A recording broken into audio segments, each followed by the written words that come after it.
Welcome back, everybody. From the last time I did the White Lightning 101 MASH PML Special Clear. As you can see right here, I've got my setup ready. It's been heating up for about 2.5 hours. And right now I'm setting just a little less than 110 degrees, so it's still got a little ways to go. I need to be the 173 mark is where we're going to start producing really good alcohol content. Like I said, this is my setup that I use. It's just a nice milk can, stainless steel 2-inch column. I've got my water bucket where I keep ice water in there.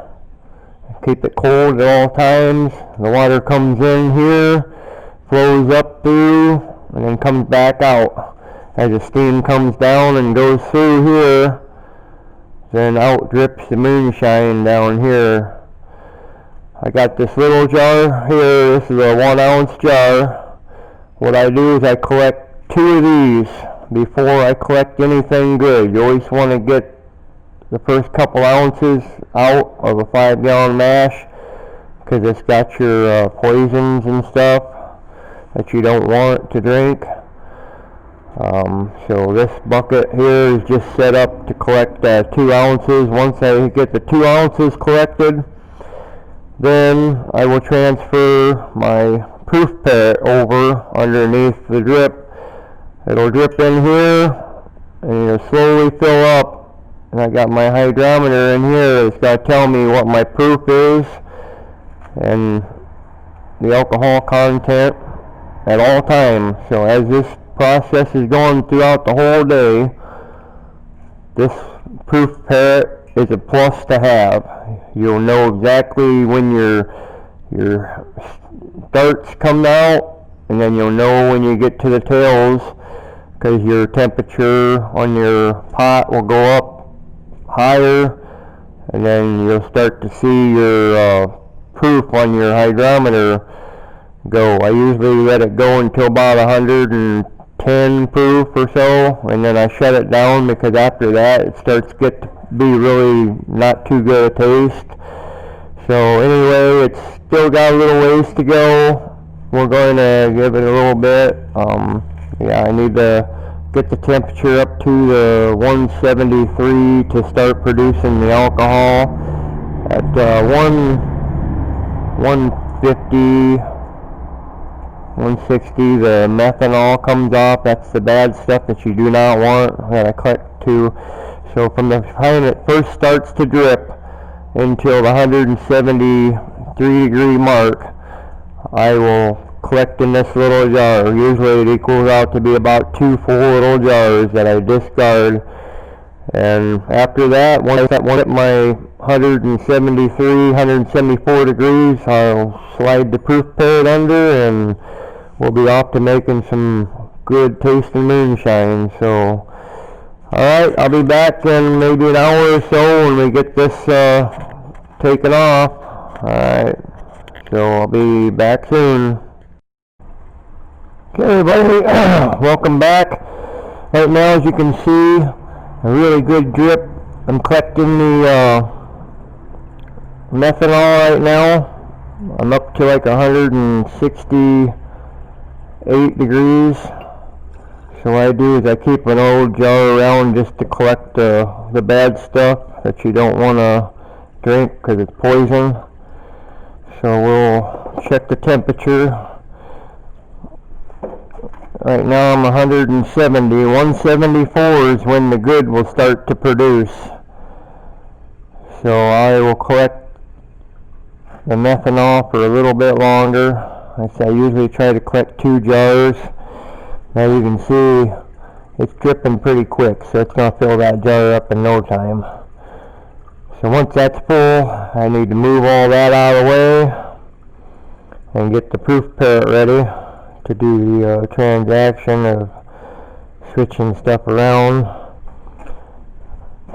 When I get to about 172, which is real close to my good stuff, I got my heat on high. I run it 3.5 hours on high to get it up temperature, and then once I hit about 172, I turn it all the way down to low. That'll help hold my steady 174, 180 all day long to collect the good stuff. Right now we're almost to 174, which the good stuff will be producing real soon. My little jars still got a little bit more room. We'll let it collect a little bit. We want to make sure it's going to be good and get all the methanol poison out. Sitting right at 174, so that's good temperature. Running Moonshine slow and cold is your key. Keep that temperature between 174 and 170 or 180, and you'll have really good flavor, really good. I mean, you can go up to 185 and still have good, but it'll start the temperature rise throughout the day. As the alcohol comes out, it will rise. Right now I'm just about 176. That's my normal run temperature and stuff. So I'm not too worried about the temperature. It's going to hold that pretty close to all day. This little jar is pretty much about full.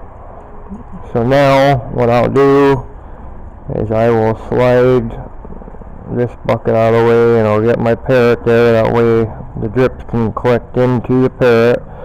And I get rid of this methanol, and then I can get ready to set up the parrot and get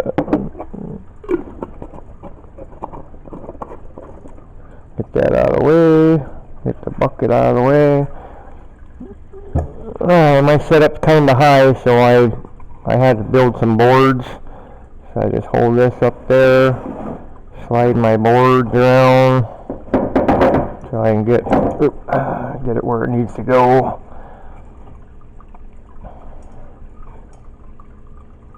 But it's got a really good steady drip. Like I said, my hydrometer is inside there ready to go. As it fills up in the proof parrot, the hydrometer will start to float. And as you can see this inner tube here, whatever that hydrometer is flush to that, that's what proof I've got coming out. So now we will do a quick fire test just to see what we got. Just a couple small drips on there. And light it up.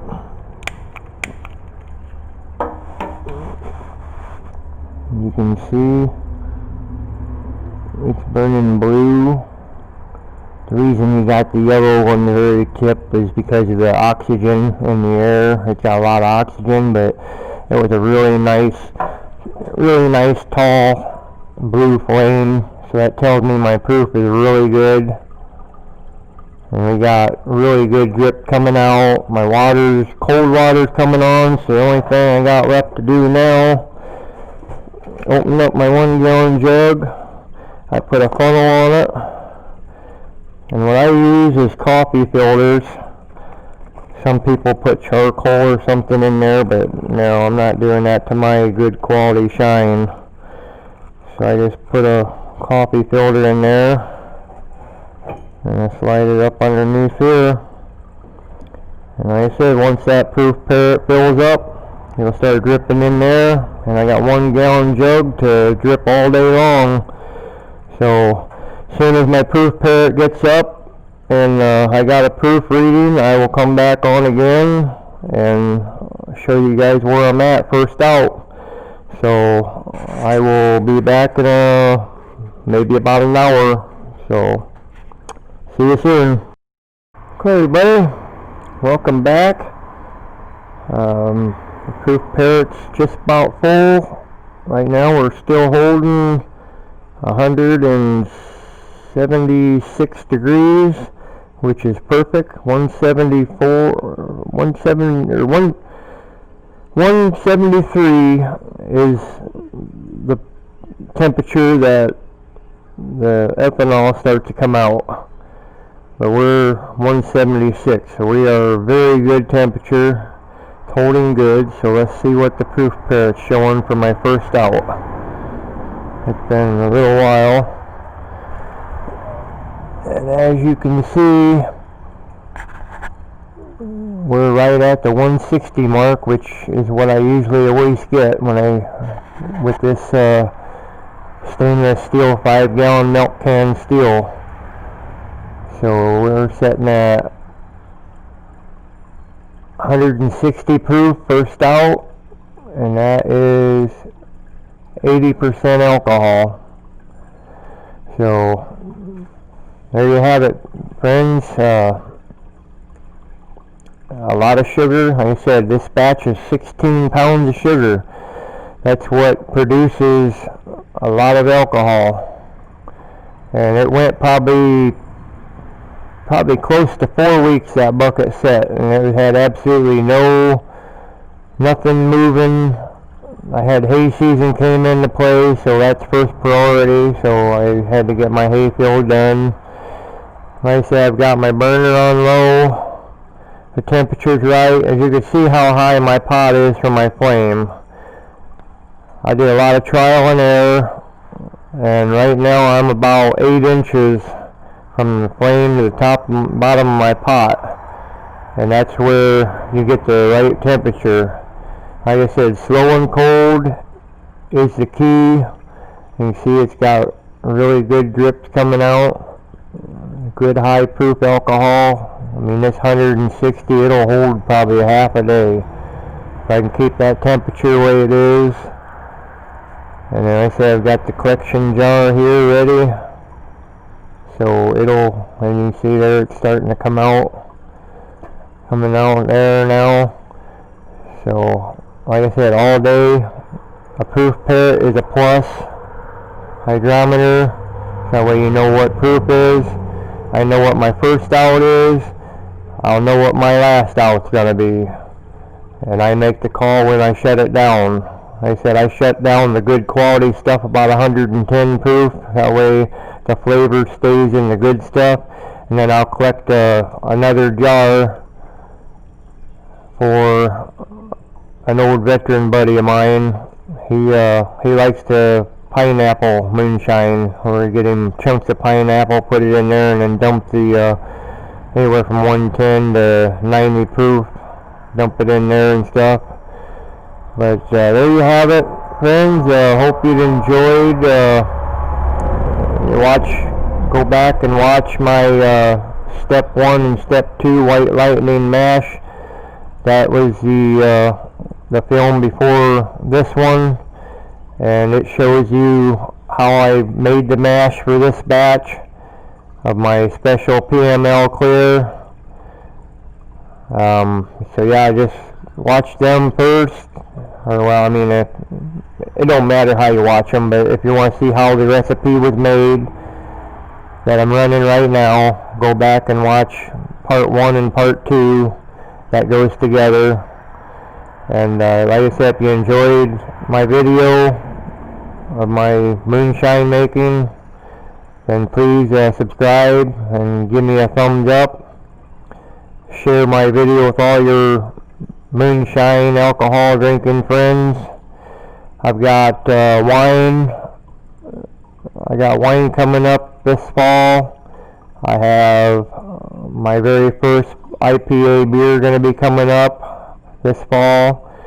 So just please subscribe and keep up with everything I make and do. Thank you all for watching, and have a great day. Thank you.